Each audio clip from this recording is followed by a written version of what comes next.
You're watching San Diego 6 News at 10. I'm completely 100% legit. The contracting rush before the embers cooled. Service providers were swarming burn areas, but who can you trust? And Black Shades, a San Diego area man implicated in a worldwide cybercrime that literally exposed millions, including a beauty queen. Kawasaki disease. Local researchers tracked down its source and discovered the first pathogen able to ride winds across the ocean to infect local children. Good evening, and thanks for joining us. I'm Jim Patton. And I'm Netta Iranpour. Firefighters have won the battle over this deadly wave of wildfires. After 176,000 homes received evacuation notices at some point last week, now almost every fire is 100% contained. Let's break it down for you, starting with the only two fires, both at Camp Pendleton, that remain active at this hour.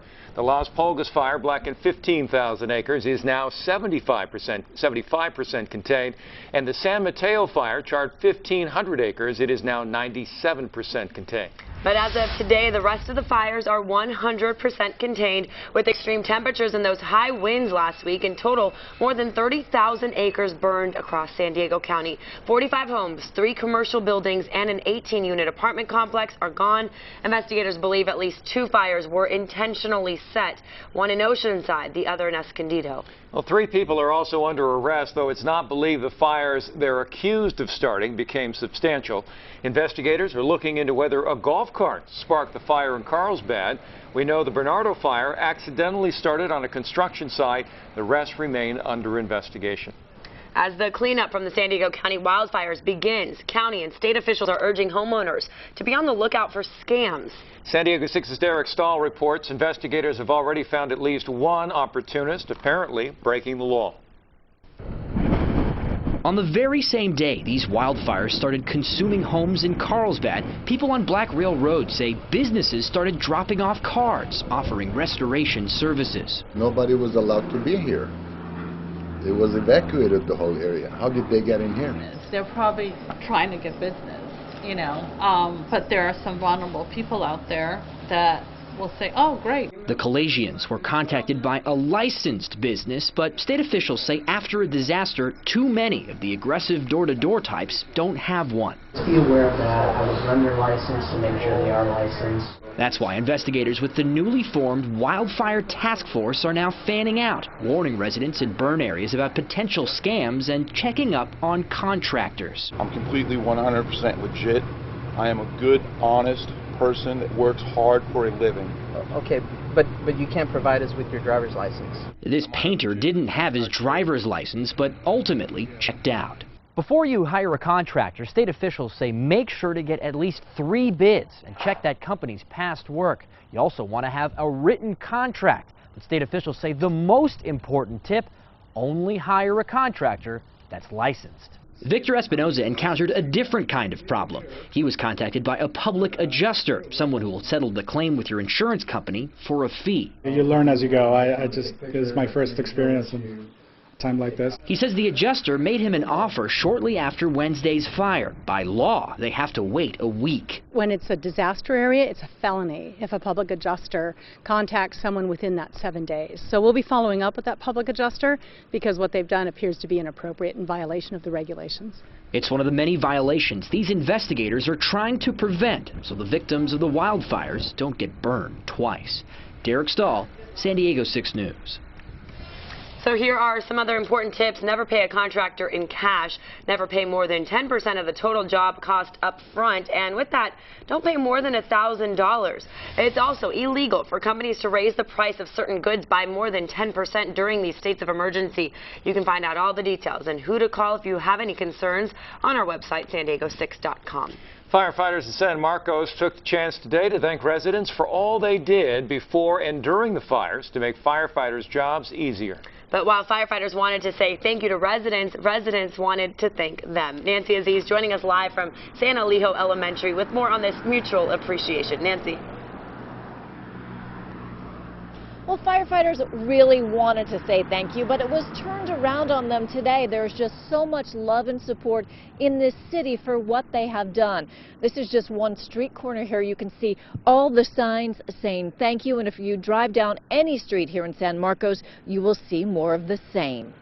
Thank you, firefighters! The appreciation keeps coming at station number 4 in San Marcos. It's awesome. That's firefighters' business. Delivered by thankful residents like 9-year-old Cassidy Arabay. I really want to thank them for saving the town and the cities.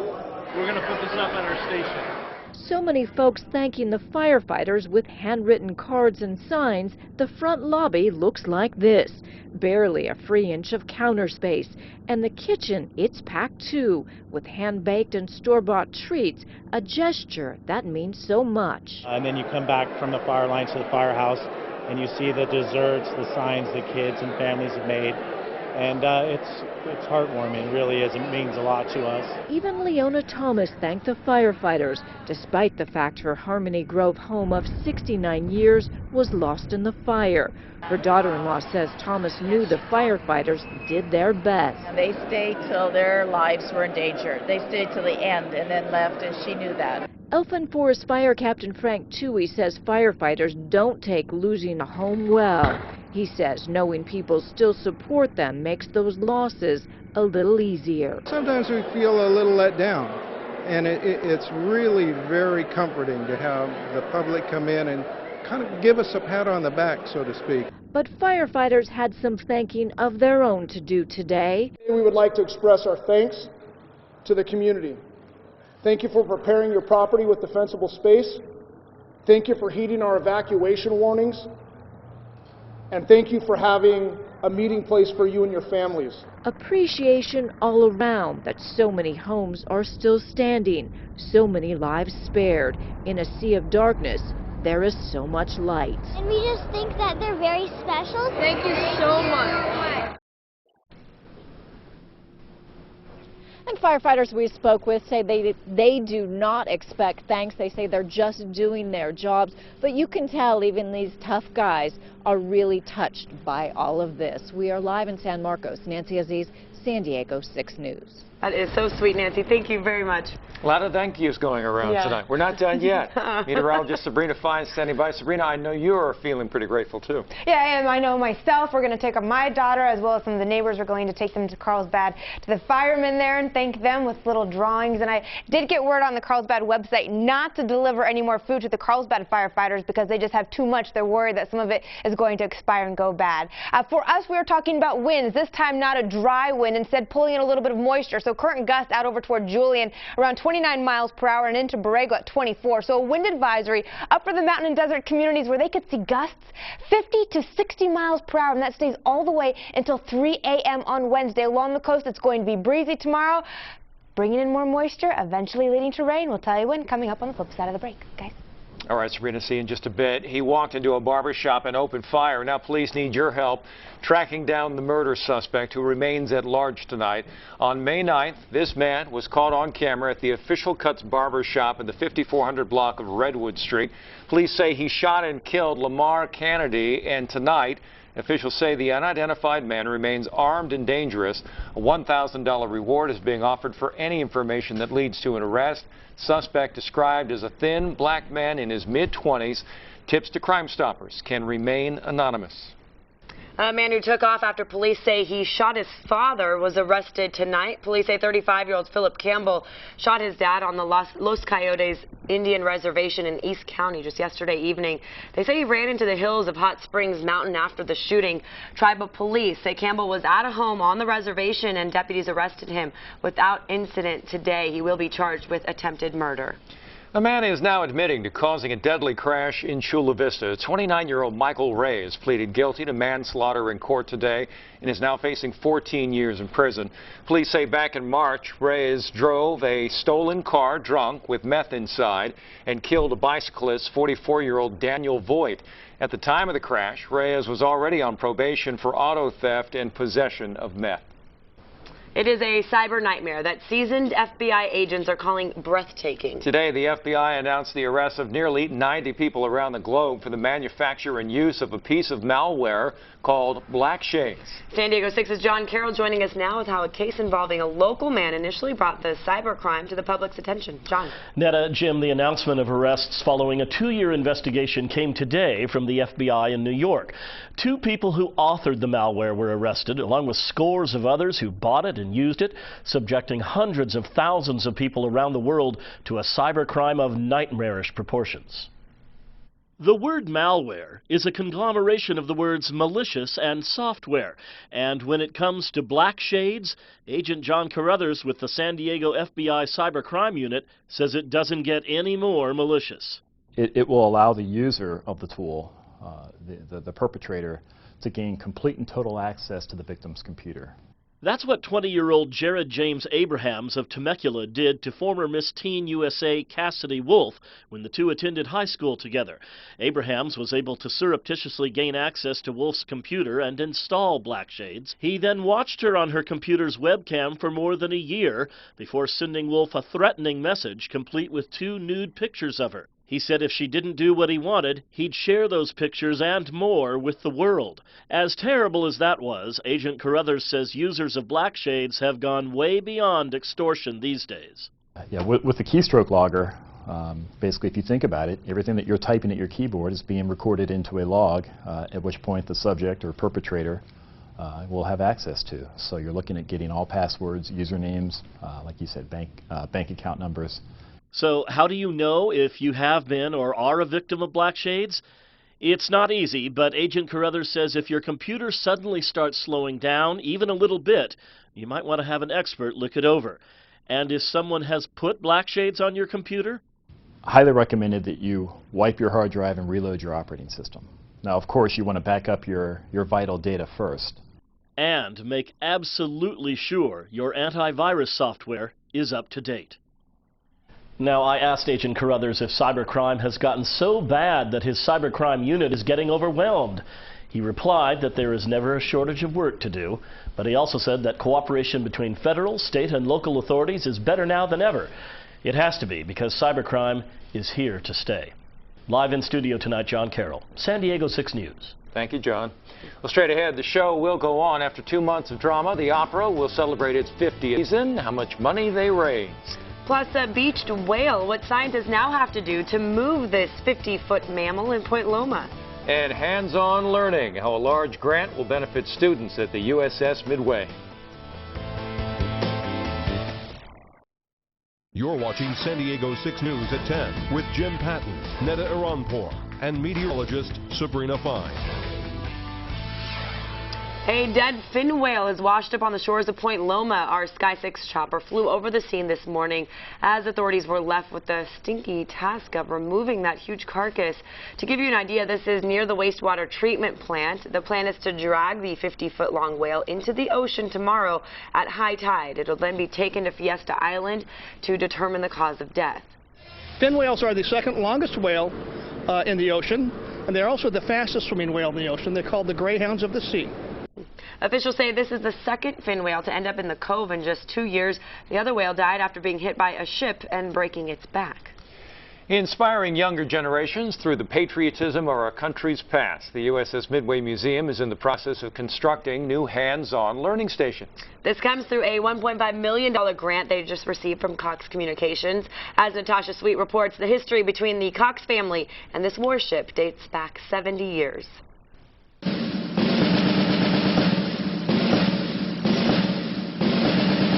Barbara Cox, daughter of Cox Communications founder James Cox, had the honor of christening the USS Midway back on March 20th, 1945, something that still brings tears to her son's eyes. It's always been an important part of our family. She remembered it throughout her life, and I loved when she got to tell my children. From 1945 to 1992, the USS Midway served many pivotal roles, including service in the Cold War, Vietnam, and the Persian Gulf. Since 2004, the warship acts as a huge historical site right on San Diego's waterfront. Almost 70 years later, to come back and help with its more humanitarian mission, its education mission, has just been a great opportunity for our company. It's a part of our reason for being here.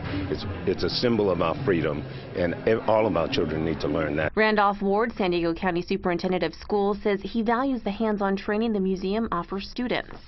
Coming here, feeling it, experiencing it, seeing it, and that's very different than reading it in a book. Scott McGaugh helped volunteer his time to bring the USS Midway here to San Diego. He wrote the book Midway Magic, capturing the 47 years of history this warship has to tell. It was interesting, Mr. Kennedy kind of choking up Yes. In front of everyone, and mentioning that this was the second time he choked up, reading your very own passage. How does that make you feel?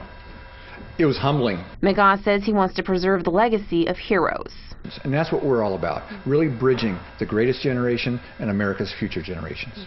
Natasha Sweet, San Diego 6 News. More than 50,000 students visit the USS Midway Museum for virtual field trips every year. And now 2 months after the stage lights look dim, the San Diego Opera has announced it will have a 2015 season. A lack of $10 million nearly shut down the 50-year-old tradition, but the community came together to show its support and keep those doors open. So far, more than $4 million has been raised, and that's enough for the new board to believe the opera will go on for many years to come, they say. Some of the next year's performances are already listed on their website. Well, our warm, windy weather, of course, can create fires or help to fuel them, and apparently not too good for fish. Wow. Yeah, I know. It's really shocking when you check out this video. It's right outside of Los Angeles County, and all of the heat, because it was so warm, actually creating the water to get warm as well. The video showing anchovies, halibut, stingrays, sunfish, and octopus. Oh, wow. Among the thousands that were dead. It does look like what happens with the warmer water is it just can't hold as much oxygen. And this is the site out over toward Marina del Rey. And residents there are saying the stench is just overpowering. I can only imagine. And here we talk about our seals. My goodness, this is quite a different scenario, quite a lot of that. All right, we are dealing with quite a lot of winds for us today. In fact, we saw them up to around 31 miles per hour in Mount Laguna, Imperial Beach at around 25. Those high winds are going to pull in a little bit of moisture, eventually even leading to the chance of some rainfall for us. Right now, we are dealing with mostly cloudy skies and 65 degrees. Noticing our wind speeds calm now at 5 miles per hour. Today, they did gust up to 22 in San Diego, and they will stay on the high side for us. Satellite radar increasing that cloud coverage throughout the day. Today, we're right now under the overcast skies. May gray is back, and that is increasing our humidity. A nice sight. Today, humidity 58% at its lowest level. Compare that to last week when we were only into the single digits. It's all in part due to this low pressure system continuing to pull in that onshore flow, causing winds along the coastline 10 to 15 miles per hour. But we'll see them about 20 miles per hour inland areas and up to about 30 for the mountain and deserts. All of it pulling in some moisture. So tomorrow at 7 a.m., look at this. Pockets of green, a little bit of drizzle accompanying the overcast skies. By noon, the clouds should begin to part their way out over toward inland areas. And then once we head back through Wednesday, yet again, a light chance of some sprinkle activity. I think the best chance of rain, though, will be coming our way on into Thursday, maybe even into Friday. We'll see about a 10% chance of rain for us instead of just calling it sprinkle activity. 7-day forecast for you. 69 degrees tomorrow, staying that way on into Wednesday. Notice 67 Thursday as well, 69 on Friday with that chance of some rain. Inland 70 degrees, 72 on Wednesday. You warm up, though, for the weekend to 81 on Sunday. The mountains 52 degrees, staying windy, also dealing with a chance of rain in the next few days, and the deserts at 81. Let's look at your 7-day forecast, guys. Back to you. Sabrina, thank you very much. And coming up, a picture of exhausted firefighters goes viral. The selfie that made the rounds on Facebook, and the words of thanks from many of you. And a bus on fire with the bus driver noticed moments before the flames erupted.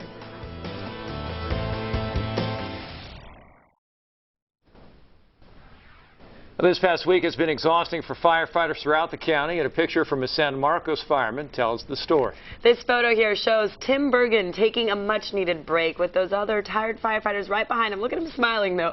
Now, they were battling the Cocos fire. The picture has gone viral on Facebook. Within hours, the photo received more than 30,000 likes, 4,100 shares, and thousands of comments from people expressing appreciation. He does look to be in very good spirits, for sure.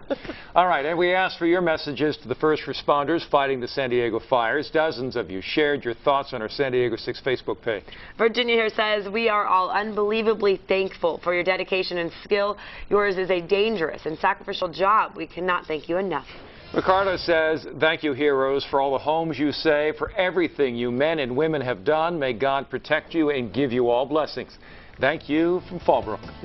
Appreciate those comments. And straight ahead, a one-way ticket to outer space. How many people are heading to Mars with no promise of ever returning?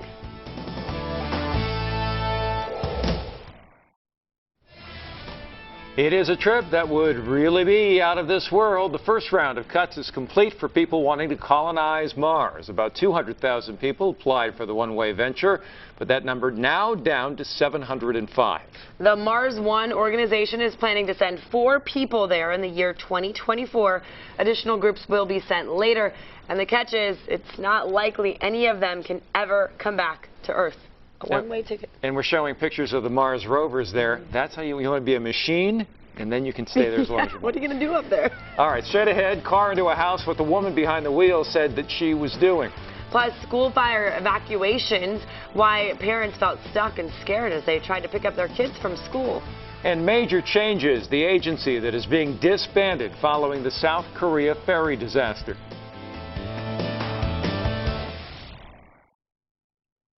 You're watching San Diego 6 News at 10. Welcome back. Well, firefighters have won the battle over this deadly wave of wildfires. After 176,000 homes received evacuation notices at some point last week, now almost every fire is 100% contained.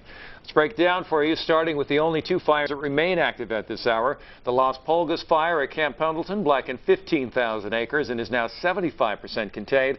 Also on base, the San Mateo fire charred 1,500 acres. It is 97% contained. But as of today, the rest of the fires are 100% contained. With last week's extreme temperatures and those high winds, more than 30,000 acres burned across San Diego County. 45 homes, 3 commercial buildings, and an 18-unit apartment complex were destroyed. Investigators believe at least 2 fires were intentionally set, one in Oceanside, the other in Escondido. And 3 people are also under arrest, though it is not believed that the fires they're accused of starting became substantial. Investigators are looking into whether a golf cart sparked the fire in Carlsbad. We know the Bernardo fire accidentally started on a construction site. The rest remain under investigation. Well, students in Carlsbad are back to school after flames came close to campus during the Poinsettia fire. Some parents are angry at how the school handled the evacuations. These images from Aviara Middle School show the urgency as flames and large dark plumes of smoke rush closer. My classes are in the back of the campus, so it was actually really close to the fire when it happened. Students now looking for a sense of normalcy. Flames came just feet from campus and forced an immediate evacuation. I was scared and I was worried if my school was going to get burnt down, and I was worried about my family and stuff. I was frightened, so frightened. And so were parents. Some say they felt scared and stuck. It just caused this big gridlock, and nobody could get in and nobody could get out. And it was just hard because the kids were standing out there waiting to get picked up, but no one could get to them. They say the school required each parent to verify who their child was before they could pick them up. And I got my child and a couple of her friends, and we just left. And at that point, even we were asked, if they were signed out. And I said, yep, they're signed out. And we left. So sorry for breaking the rules, but that fire was just really close. Diana Grogan just landed at the airport and was bombarded with calls and texts about the fire. My kids are telling me that they can't go home because a parent's not there to pick them up, and the school is on fire. So my heart completely sunk to my stomach. I was calling the school and calling the school and calling the school, but the phones were on automatic rollover. Grogan says her 2 daughters lied, saying they had already signed out just to get out. Meanwhile, today the principal praised the students for staying calm. They stayed calm. They worked together. Our middle school kids even worked with the elementary kids who held each other's hands, and really the students comforted each other. Despite the horrifying images, everywhere they looked, there was fire. No student got hurt, and firefighters saved their school from the roaring inferno. Now all many parents want is some sort of change. We need to fine-tune it so that we're not gridlocked, so that kids aren't jumping over fences, so that kids aren't lying to the school. And those parents say they're hoping to meet with school officials to request some changes to that evacuation protocol. It's being called a miracle. More than 3 dozen koi fish survived the devastating Cocos fire. The koi pond in Harmony Grove's spiritual retreat community was spared, and tonight those fish are in a safe place. San Diego 6's Susana Franco shows us how they've become a symbol of hope. This is a lion that has survived. This is what's left of Chris Meredith's home, ashes and rubble. The Cocos fire, which barreled through the Harmony Grove Spiritualist Association in Escondido, destroyed 26 homes and a church. This was a window and French doors that went out to the patio on the pond. A koi pond Chris Meredith built 25 years ago to bring a sense of peace to the century-old spiritual retreat. These are living creatures. All but 4 of these living creatures survived, proving to be resilient despite the wildfire ash and debris. Better off getting them right into some better water. Monday, members of the San Diego Koi Club gave a helping hand to transfer these lucky fish to a safe place. Jerry Myers dipped his net and scooped out the beautiful fish one by one.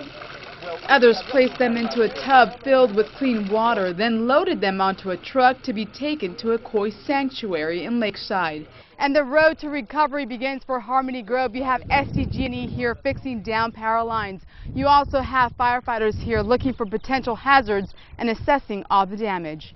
But we want to make sure that there is no trees that can potentially fall because they've been weakened from the fire itself. We also want to make sure there's no power lines, any trip hazards, or anything that can potentially harm someone. Meantime, this community is taking it one day at a time. Say it's a material loss, it's not a spiritual loss. And we will build from the ashes. As the healing process begins, they take comfort in knowing not all has been lost. In Escondido, Susana Franco, San Diego 6 News. Only 3 homes survived the Cocos fire in Harmony Grove. Those that did not have already started plans to rebuild and hope to complete them within a year. And we have new pictures to show you tonight of a car very similar to the one involved in a hit and run that killed a UCSD professor Saturday. 62-year-old Anuchka Mihailova was walking along a sidewalk in Rancho Bernardo when a car jumped the curb and hit her. Authorities say the driver took off in a car similar to the one here on your screen. It's described as a silver or pewter-colored 2005 or 2006 Nissan Altima. It's believed to have front-end damage, including a missing passenger side mirror. So if you have information, please call authorities. A Claremont woman was sitting on her couch with her dog when a car came flying into her living room. The impact left cracks in the wall and shattered the front window. The woman behind the wheel says her boyfriend was teaching her how to drive when she lost control, struck 2 cars, and then barreled into that home. Remarkably, the couple and a young boy inside the car were not injured. The homeowner did hurt her leg but was able to escape through a window. Neighbors ran outside after hearing the crash. It was so fast that I thought it was literally going to go through the house. I honestly can't believe that she's walking and talking. She's very lucky. That car is very far into that house. This happened in Bejo in the 3600 block of Massasoit Avenue. The driver who caused the crash will not be cited. Well, a high school field trip in western Wisconsin got off to a scary start today. Check out this dramatic scene in Eau Claire. The bus that students were riding caught fire while it was on its way to Minneapolis, Minnesota. Bus driver said he noticed there was a problem with a back tire, so he decided to switch to a different bus. He was on his way to do that when the flames erupted. In all, 37 people were on the bus, including 32 students. Everyone got off safely. We were very fortunate in the fact that these were high school students with their chaperones. The bus was fully evacuated by the time our firefighters arrived, which was good because we had flames leaping up from the back and smoke filling the interior of the bus. Passengers waited about 45 minutes to get picked up by another bus before they headed on their way to Minneapolis. Unclear what sparked that fire. South Korea's Coast Guard will no longer exist because of how it handled last month's ferry tragedy. More than 300 people are dead or missing, most of them high school students. The South Korean president made a tearful tribute to those who lost their lives trying to save others. The president dismantled the Coast Guard today. Critics slammed the Coast Guard for saving the captain and crew before saving passengers. A new safety agency will handle rescue duties, and the police will handle the investigation. The Coast Guard failed in its duty to carry out rescue operation. The reason is because of its structure. Since it was created, it's concentrated on investigation and external growth and has neglected search and rescue tasks. The captain and crew are being investigated for escaping while the ferry sank. 4 of them have been charged with murder. Prosecutors say they believe the ship was overloaded, cargo was not tied down properly, and they say the ferry may have been unstable due to a modification to allow for more passengers. U.S. prosecutors are performing a series of cybercrime crackdowns. So far, they've nabbed more than 90 people after law enforcement shut down 2 separate hacking operations. One of them involved Chinese officers spying on U.S. companies. The other targeted people and their personal computers. Polo Sandoval breaks them down for us. It's a milestone in the fight to stop cyber espionage. Attorney General Eric Holder announced charges against 5 Chinese officials for hacking into American companies to steal trade secrets. The hackers are believed to be officers of the People's Liberation Army in China. These PLA officers maintained unauthorized access to victim computers to steal information from these entities that would be useful to their competitors in China, including state-owned enterprises. China quickly responded, saying that China is itself a victim of U.S. cyber spying, calling the accusations, quote, purely fictitious and extremely absurd. Holder still hopes to extradite the accused hackers to face prosecution in the U.S. The Justice Department also working with police agencies in 17 countries for a separate cybercrime crackdown. More than 90 people are already in custody. They're accused of using Black Shades, a malicious software used by hackers. About 700,000 people around the world have been prey to its silent computer snooping. Miss Teen USA Cassidy Wolf is one of them. A hacker hijacked her webcam last year, using it to take nude pictures of her. This is obviously going to change the way I use my computer for the rest of my life. One of Wolf's classmates eventually pleaded guilty in the case and is serving an 18-month prison sentence. In Washington, I'm Polo Sandoval. Experts are sharing a few basic tips to help you from becoming a victim to a hacker. Don't click on anything you don't know the source of. Hackers often send links in emails to allow them to access your computer. Update your antivirus software on a regular basis and be very careful about connecting to public Wi-Fi. Well, straight ahead, medical forensics, health investigators looking into the first case of MERS transmitted on U.S. soil. Plus, tracking Kawasaki disease. Local researchers determine how this so-called silent killer can start in China and infect kids here in San Diego. Plus, AT&T plans to buy DirecTV, how the purchase could affect you. Good evening, meteorologist Sabrina Fine. Tomorrow will be a windy day, especially out toward inland communities, up to 20 miles per hour at noon. Temps then of 67 degrees at 5 o'clock, looking at 66. Coming up, we'll take a look at your hour-by-hour wind forecast. See you then.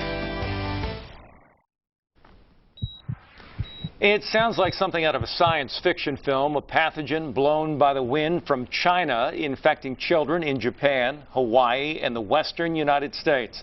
But it is in fact very real. It's called Kawasaki disease, and researchers at UC San Diego and Scripps Institution of Oceanography released their findings today that it is able to travel across the Pacific. There's no other example in human medicine of something traveling across an ocean and making people sick. Dr. Jane Burns is the director of pediatrics at the Kawasaki Disease Research Center at UCSD and Rady Children's Hospital. Named for the researcher who discovered it, Kawasaki disease infects about 100 very young children in the San Diego area every year. The eyes get bloodshot, a red rash appears, the lips turn red, the hands and feet become red and swollen. While the symptoms are dramatic, the disease itself is still a relative mystery, not appearing until after the Second World War, and just recently, with the help of climatologists from Scripps, sourced to an agricultural area in northeast China. We're looking for something new that happened after the end of World War II.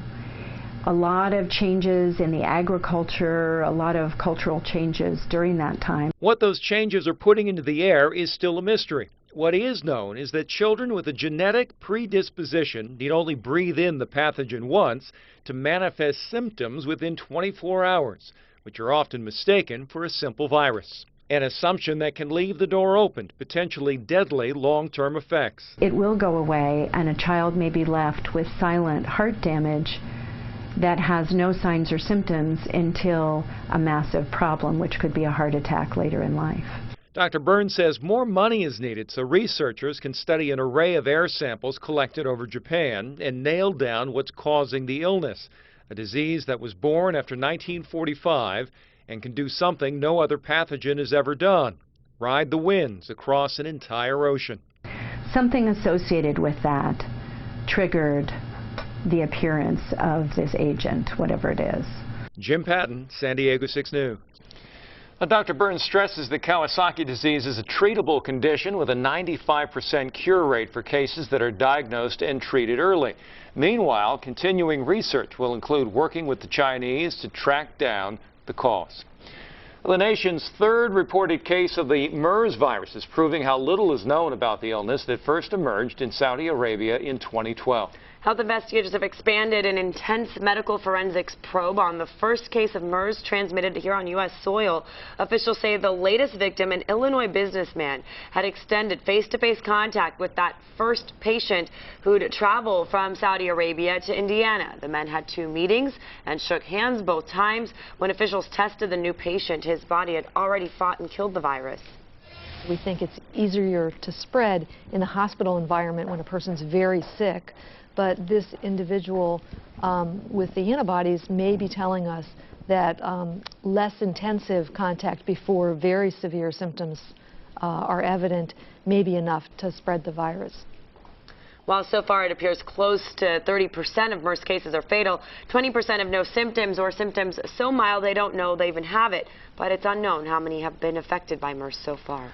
AT&T is planning a multi-billion-dollar deal to buy DirecTV, the nation's biggest satellite television provider.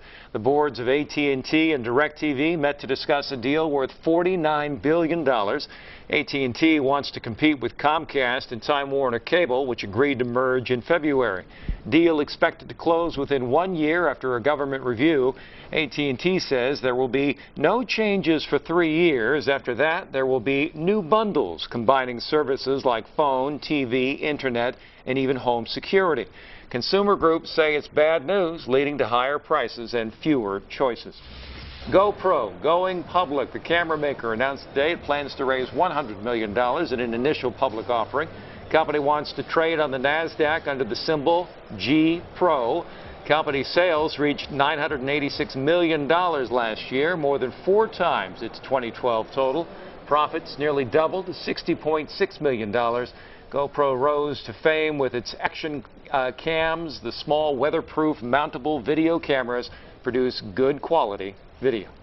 Went out to get coffee during my break today and noticed something coming out of the sky. Was there a GoPro camera on the coffee cup? I wanted to take a picture, but you couldn't see it. A little bit of those raindrops, right? Well, they were too small probably to technically call raindrops. We'll call it a little bit of drizzle out there. Plus, the wind was blowing. Looking at the flags today, they were just swaying in the wind. We are going to continue with our onshore flow. That's going to provide us with the juicy air, eventually leading to a chance of showers. Today, temperatures slightly below average, sitting at about 67 degrees, normally 69. We're going to stay close to that number and not really anticipating a warm-up, at least until the weekend. We're just going to talk about those winds and the sticky air mass coming our way. Currently, good evening to you in San Diego at 65 degrees. Oceanside 63, Alpine right now at around 55 under mostly cloudy skies. Wind speeds are really generally in the single digits. The one exception out there, out over toward the mountains in Julian, seeing a wind sustained at 29 miles per hour, where a wind advisory remains up until around 3 a.m. on Wednesday. We could see in Borrego, maybe even Julian and Mount Laguna, 50 to 60 mile per hour gusts during that time frame. But everyone will be dealing with the high winds, and it's all from this guy here. A cut-off low pressure system now beginning to enter out over towards California. You can notice that counterclockwise flow, so it's delivering our winds out of the west, pulling in the moisture that is off of the Pacific Ocean, and that is going to increase our humidity out there. I know a lot of kids are going to have, or I guess I should say a lot of women will be having better hair days. People have been complaining about it, so dry out there. Wind forecast showing you starting you off tomorrow at about 8 a.m. Single digits along the coast inland areas. Yet again, only windy spot out over toward the mountains. But by 11 a.m., already picking up the breeze. Oceanside up to 12. Fallbrook at 14. That's nothing. By the time we get to around 5 o'clock, that's when we should see the winds begin to peak. 17 out over toward Escondido, maybe even around 14 in Chula Vista. Normally, we see those winds die down at around sunset, around 7:45 or so. This time they stay with us all the way until 10 p.m. And we'll continue to watch the winds again on into your Wednesday, but this time not looking as strong. Talking only about 15 mile per hour range instead of climbing up to 18. 7-day forecast, 69 degrees tomorrow, a 10% chance of drizzle for you on Thursday. The mountains are inland 70 degrees, maybe dealing with some sprinkles the next few days and a chance of rainfall on Thursday. The mountains 52 degrees, high winds for you going up to 60 on Wednesday. The desert's 81 degrees and you actually get to the mid-80s by Thursday. Guys, back to you. I heard better hair days. Yes. Every person I talked to this weekend kept saying, I mean, really, Sabrina, it's so dry. My hair is really suffering, so. Glad to hear that. Thank you so much, Sabrina. And he's got 99 problems, but his family isn't one. See the photo posted by Beyonce after the family feud went viral. But first, we're going to take a look at what's coming up tomorrow morning. Coming up tomorrow on Wake Up San Diego. Fast food means a fast meal, but not always healthy. We'll have healthier substitutes for your fast food favorites. Plus, how well do you get along with your coworkers? Love you. Love you too. Yeah, what a personality test says about your workmates. That's tomorrow, starting at 5. The late King of Pop made a very surprising appearance last night. A virtual Michael Jackson took to the stage at the 2014 Billboard Music Awards. Check this out. She dances in his sheets at night. She dances to his needs. Wow, you're right. Very lifelike. The remarkably lifelike hologram of the King of Pop performed Slave to the Rhythm. The song is on his newly released album, Escape. Wow. Well, the Hard Rock Cafe put some of its most memorable items up for sale this weekend, including a guitar played by the late George Harrison, a 1962 Rickenbacker guitar sold for $657,000 Saturday. Other Beatles items were also up for sale at the Rock memorabilia auction, including Paul McCartney's Hofner bass and the famed bed-in drawing signed by John Lennon and Yoko Ono. Beyonce is sharing some family photos showing her, Jay-Z, and Solange, their one big happy family. Beyonce posted these pictures to her website today with the headline, My Life. It's a far cry from last week when gossip was buzzing about the three after the video that surfaced of an apparent fight in an elevator. Here's that video. The trio later released a statement about the May 5th incident, saying the family had worked through it and they've moved on. Straight ahead, puzzling people for 40 years, our Rubik's Cube celebrated its birthday.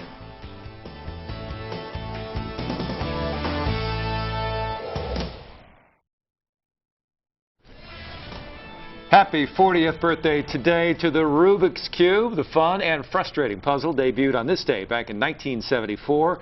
In honor of the day, Google has put up an interactive Google Doodle of a Rubik's Cube on its homepage. The puzzle was invented by a Hungarian architect named Erno Rubik. According to the puzzle's website, there are 43 quintillion, yes, we said quintillion ways to scramble a Rubik's Cube. It took Rubik himself a month to solve his own puzzle. The fastest solve on record is 5.55 seconds. Wow. And it's someone else's birthday today, right? Well, another puzzling enigma celebrating a birthday today. Me and Rubik's, we share the same birthday. Happy birthday to you, Thank too. you. All right, have a great night, everybody. We'll see you tomorrow. Bye-bye.